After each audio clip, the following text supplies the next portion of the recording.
Good afternoon. Thank you for coming. The Secretary General will brief you in his capacity as Chairman of the NATO-Russia Council. Secretary General. Good afternoon. We have just had a meeting of the NATO-Russia Council, our first meeting this year and the 9th since 2016. It was a successful and useful and professional meeting at which we discussed two important topics: Ukraine and the Intermediate Range Nuclear Forces Treaty. On both of these issues, allies and Russia fundamentally disagree. But that is exactly why it is important to talk, to address concerns, increase predictability and reduce risks. Since 2014, Ukraine has always been the first item on our agenda. We discussed the heightened tensions in and around the Sea of Azov, as well as the security situation in eastern Ukraine. Allies made clear that they do not and will not recognize the illegal annexation of Crimea, and they called on Russia to immediately release the sailors and ships seized in November. We also addressed the INF Treaty. All members of the NATO-Russia Council agree that the treaty has been crucial to Euro-Atlantic security. But the treaty is now in jeopardy, and unfortunately we have not seen any signs of breakthrough. NATO foreign ministers met on this issue in December, and all allies agree that Russia's SSC-8 system violates the INF Treaty. Today, allies urge Russia again to return to full and verifiable compliance with the treaty. They also express firm commitment to supporting and strengthening real and verifiable arms control. Today's meeting covered two of the most serious issues affecting Euro-Atlantic security. Our discussions are not always easy, but that's exactly why they are so important. And we remain committed to continuing our dialogue. And with that, I'm ready to take your questions. Okay, we'll go to Agence France Presse. Hello, Damon Wake from Agence France Presse. On the INF, in your meeting today, was there any indication of any willingness on the Russian side to make allowances or change their behavior in response to concerns, or are you getting the same obfuscations that the Americans say they've had for 5 years now? Thanks.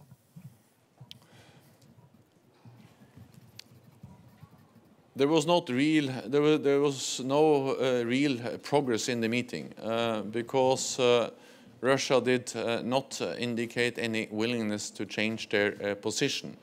But Russia still has an opportunity to come back into compliance, and we call on Russia to use that opportunity. And the responsibility to preserve the treaty lies on Russia, because Russia is now violating the treaty by developing and deploying new missiles which are in violation of the treaty. And these new missiles are hard to detect. They are mobile, they are nuclear capable, they can reach European cities, and they reduce the warning time and thereby also the threshold for any potential use of nuclear weapons in a conflict. All of this make these missiles something we have to take very seriously, and that's the reason why this issue, the new Russian missiles, have been raised.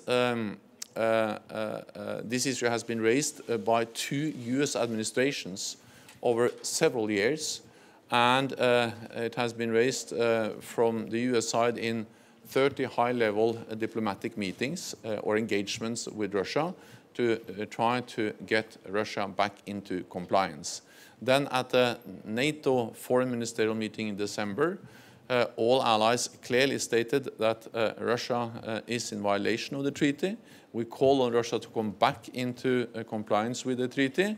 And the United States also stated clearly that if Russia doesn't come back into compliance, then US will start a withdrawal process after the 2nd of February. So we will continue to call on Russia to use this opportunity, this window opportunity to come back into compliance, but so far we have not seen any progress. Okay. Politico, gentleman with glasses there. Yeah. David Hersenhorn with Politico. Do you envision anything changing between now and the 2nd of February? And if nothing changes and the withdrawal process begins, are European NATO allies safer if the US starts redeploying weapons that otherwise would be banned under the INF on the European continent? I think we have to understand that what happens, first of all, Russia can come back into compliance before the 2nd of February. But even if they don't come back into compliance before the 2nd of February, there will still be an opportunity to preserve the treaty. Because what happens after the 2nd of February is that the US will start the process, initiate the process of withdrawal, but that process will be completed at the end of the 6-month period. So we will have a new opportunity within that 6-month period before the withdrawal process is completed from the US side for Russia to come back into compliance. So we will continue to engage with Russia on this issue, continue to talk with them on different levels. Allies will do it. We will do it in NATO-Russia Council, and we'll also, of course, the US and other NATO allies will also raise this issue with Russia also in the coming months, even if Russia doesn't come back into compliance within the 2nd of February. Then we have to realize that the treaty is in real jeopardy. That's the reason why we have asked our military commanders, our military authorities, to look into the consequences of a world without the INF treaty and where Russia continues to deploy these missiles. I will not speculate about what the outcome will be of this process, partly because our main focus now is on getting Russia back into compliance, and partly because this is a very serious issue. And we have to also look into new initiatives on arms control. All NATO allies, NATO is strongly in favor of arms control. We are at the forefront of arms control efforts, and arms control serves us all well. It makes us all safer, so we will continue also to work for effective and verifiable arms control. Itartas. TASS News Agency, Denis Dubrovin, thank you very much. Mr. Secretary General, have you discussed today the US systems which are in violation of the INF Treaty, like Predator drones, like the intermediate range missiles which are used for target practice for the for the US anti-missile systems, but which are perfectly capable of delivering nuclear warheads? In Russia, there is a strong feeling that the US is simply trying to put the blame on Russia for its unilateral decision to leave the INF Treaty, yet another international treaty which US is leaving. Thank you very much. These issues have been discussed for several years. The question of UAVs, ballistic target missiles, which are used to testing ballistic defense interceptors, and these systems are not in violation of the INF treaty, and Russia continues to raise this issue to deflect attention from the real problem, and that is the new Russian missiles. There are no new US missiles in Europe, but there are new Russian missiles in Europe. That's the problem. That's the issue which is now undermining the INF treaty, and this issue has been raised by the US, which is a signatory to the treaty, over several years. It started with the Obama administration and then continued with this administration. The message from NATO and from NATO allies, and especially from the United States being a part of the treaty, is that a treaty, arms control, will not work if it's only respected by one side. If one side doesn't respect, doesn't adhere, is not in compliance with the treaty, then the treaty doesn't work. And Russia has hollowed out the INF Treaty over several years. That's the problem, and that's the problem we try to fix by continuing to call on Russia to come back into compliance, and by also giving Russia this window of opportunity to come back into compliance before the US starts the withdrawal process. ZDF, lady over there. Yeah. Mr. Secretary, Anna Gelinek, ZDF, German television in Brussels. Mr. Secretary General, how would you describe the atmosphere in the NATO-Russia Council? How do you talk to each other? And secondly, if the INF Treaty is suspended, will we see nuclear weapons deployed in Germany again? It was a professional, open atmosphere where we exchanged views, and we also, of course, saw disagreements, real disagreements on both the issue of the situation in and around Ukraine and on the INF Treaty. But I strongly believe that especially when tensions are high, when we have some real differences, some real difficulties, then it is important to meet. To address these issues. So even though we didn't solve those issues, the only way forward is to sit down, address them, to improve the understanding of each other's positions, and then try to find a way forward. So in that sense, it was a very useful meeting, and I think we need to continue the dialogue with Russia because that's the only way to address these issues.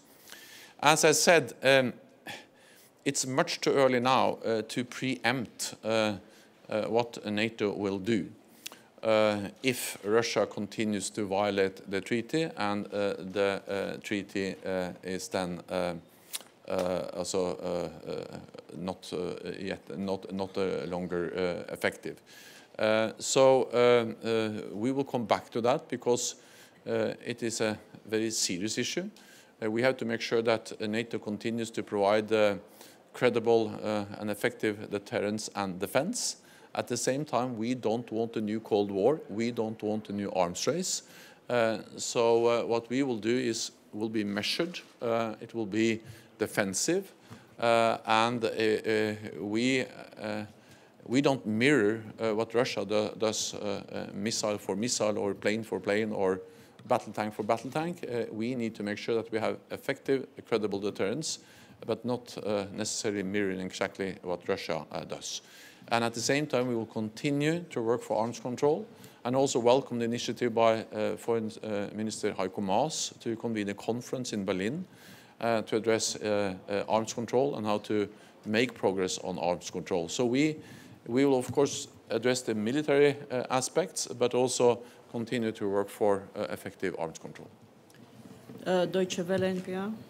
Hi, Terry Schultz with Deutsche Welle and NPR. Thank you. Why is there now a window of opportunity when Russia has been given these warnings for years? NATO allies have been briefed for months, if not years, and convinced months ago that this missile was in existence. Why do you think now, at the very last minute, that there's some window of opportunity? And the U.S. has made clear that when it notifies of withdrawal, suspension, whatever it calls it on that day, it will go ahead and start moving ahead, as is its right, with creating its own missile system. Don't you have an arms race, whether or not you want one? The sooner Russia comes back into compliance, the better. The reason why I said we have a window of opportunity is that if they come back into compliance with the treaty before the 2nd of February, then actually the treaty is preserved because then the US will not start the withdrawal process. But my second message was that even if Russia doesn't come back into compliance before the 2nd of February, there will be a new window of opportunity because the withdrawal process will take 6 months. So in that new period, there is still an opportunity to come back into compliance before before the United States has completed the withdrawal process.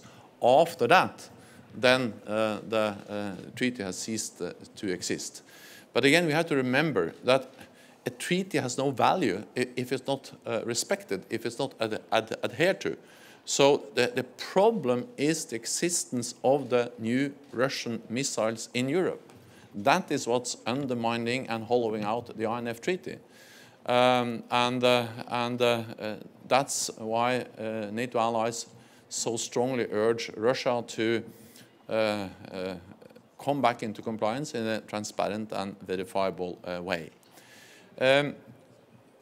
We still don't want a new arms race, and that's exactly why when we now have started to be prepared for a world without the INF Treaty, both we look into new arms control initiatives. One of the challenges we see is that intermediate range missiles or weapon systems back in the 1980s was something almost only the US and then Soviet Union possessed. Today, these kind of weapon systems is something that China, India, Pakistan, Iran, and also North Korea are developing. So new initiatives to address also the global challenges related to intermediate range weapons is one of the issues we have to look into in one way or another. So we will continue to strive to avoid arms control, a new arms race, but of course that will become more difficult if Russia doesn't come back into compliance of the INF Treaty and preserve the treaty. Spiegel. Markus Becker with Der Spiegel. In determining a NATO response to the SSCA deployment, it's obviously important to know what the other side wants. So what is your theory as to why the Russian side is deploying these missiles? Thank you. First of all, I will always be very careful about speculating too much about the motives of Russia, why they develop and deploy these new missiles. But if you read different statements from different Russian political leaders and also military leaders, you see that they have publicly several times announced their concerns about the INF Treaty. Because in their view, this treaty limits their possibility to respond to the development of intermediate range weapons in other countries than the United States, meaning China, India, Pakistan, Iran, and also North Korea. And this has been publicly stated both by President Trump, by different, President Putin, by different military leaders from the Russian side. And the US ambassador actually quoted a lot of these Russian statements explaining why they actually dislike the INF Treaty. So if you would like to look into why Russia is violating the treaty, you can actually study those public statements. And also former Defense Secretary Gates of the United States, he actually referred to a conversation he had with then Defense Minister of Russia that clearly stated that he wanted US and Russia to withdraw from the whole treaty. So they have previously expressed concern about the treaty, and I think that's the main reason why they also now violate the treaty. Okay, we had Ukrainian gentleman over there with glasses. Yeah, thanks. Dmitry Shkurko, National News Agency of Ukraine. My question is about the Kerch Strait. Was the issue of free passage through that Kerch Strait discussed, and what solutions were reached? And follow up, there were any sign of progress in liberating our servicemen captured in that strait? Thank you. Yes, the incident in the Kerch Strait where Russia used violence against Ukrainian naval ships and seized the ships and the sailors was one of the main topics we discussed in the meeting. And the NATO allies called on Russia to immediately release the sailors. That will be perhaps the most efficient way to de-escalate and to try to address the heightened tensions we have seen in and around Ukraine, and especially in the Black Sea region. Allies also expressed very strongly that they support freedom of navigation and the full respect for Ukraine's integrity and sovereignty, including, of course, their territorial waters. So this was one of the main issues, and many allies expressed the concern that the combination of the illegal annexation of Crimea, the building of the bridge, and Russia trying to interfere and to hamper freedom of navigation in and out of the Azov Sea creates new tensions and new problems. Okay, we have a gentleman over there. Club Z Media Group, Bulgaria. Mr. Secretary General, do you think there is a possibility the US to deploy missiles which are actually forbidden by the INF in case they retreat for the INF? I mean in Europe. Well, as I said, there are no new US missiles in Europe today, but there are new Russian missiles, and they have been there for some years, and there are coming more and more Russian missiles. They continue to deploy missiles which are in clear violation of the INF Treaty. That's the problem. That's the reason why the INF Treaty now is in jeopardy, and the treaty is hollowed out by the fact that one part is not respecting the treaty. And no treaty will be effective if it's only respected by one part. That's the problem. Then the United States has made clear that Russia should come back into compliance. They have given them the time until the 2nd of February. If they don't come back into compliance before that date, the United States would start a withdrawal process, but that will end at the end of a 6-month period. So there's still time, still a window of opportunity for Russia to come back into compliance.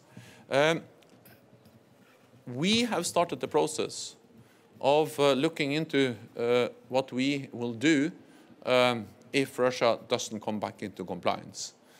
But our main focus now is to get Russia back into compliance, because that will save or preserve the treaty. As I've just said, I will not now speculate. I will not now preempt what kind of conclusions we will make, because this is an issue that requires some careful assessments, some really important considerations about finding the right balance between preserving effective deterrence and defense from the NATO side without escalating the situation unnecessary. And that's exactly why we will do this in a very measured, prudent, and considered way before we make our conclusions. We will do that as an alliance in consultation with each other, and we will both look into military options, but also, of course, look into how can we take new initiatives when it comes to arms control. And I also underline that we will not necessarily mirror exactly what Russia does, but we need to have credible deterrence and defense. Okay. We have a gentleman in front here. Yeah. Me. Mike Roots, ARD, German television. Just a question to the meeting. You said that this is useful for understanding the other one's position. Can you tell us on what part did you better understand the Russian position? What were the thing where you say, okay, we understand this or that? I think it is useful that Russia share with us their views and their considerations, both about their systems, but also their assessments of our systems. But I have to admit that the main problem is that when Russia addresses our systems, they raise issues which has been discussed, but that are clearly not in violation of the INF Treaty. UAVs and NATO's missile defense system is not in violation of the INF Treaty. Missile defense is a defensive system, while the Russian missiles are offensive. the Russian missiles are armed both with nuclear and conventional warheads. Our interceptors are unarmed. They don't carry explosives. So it's no meaning to compare those two systems, a defensive missile defense with offensive nuclear-capable missiles. But again, I believe that it's better that we sit down, that all allies are able to listen to each other and to listen to Russia, instead of not meeting and sitting down and address these issues. Okay, gentleman in the back. Thank you. Uwe Mergener, Mittler Report. Sir, you delineated a little bit that you have now issued a tasking to the military authorities to look for alternatives. Could you unveil some details of, in particular, of the timing, because this falls together with the measured responses you just mentioned? I fully respect that you ask questions about what NATO will do, but I hope also that you respect that I will not answer. Because if I now started to speculate about all the possible options NATO had or have or has, then I will only add to uncertainty and add to the tensions. And that's not my purpose. My task is to try to find a way to preserve the INF Treaty. That's the main focus. But at the same time, we have to realize that this treaty is now really in great jeopardy, and therefore we need to start the preparations for the possible situation that we don't have an INF treaty in the future. And regardless of how you ask the question, I will not speculate, because I think that will be the wrong thing to do now. What I can promise you is that we will have a process in NATO, all allies included, and a part of that will also be to address arms control. And therefore I also welcome the fact that several allies, but for instance also Germany, has been very active in trying to preserve the treaty, but also trying to take new initiatives on arms control. I welcome the proposal by Foreign Minister Maas to look at new arms control arrangements, and also to address arms control, disarmament and non-proliferation, also in a world with new technologies that actually puts new challenges on how we have effective arms control. And we will continue to work for that at the same time as we make sure that NATO has credible deterrence and defense. Thank you very much. This concludes this press point. Thank you. Thank you.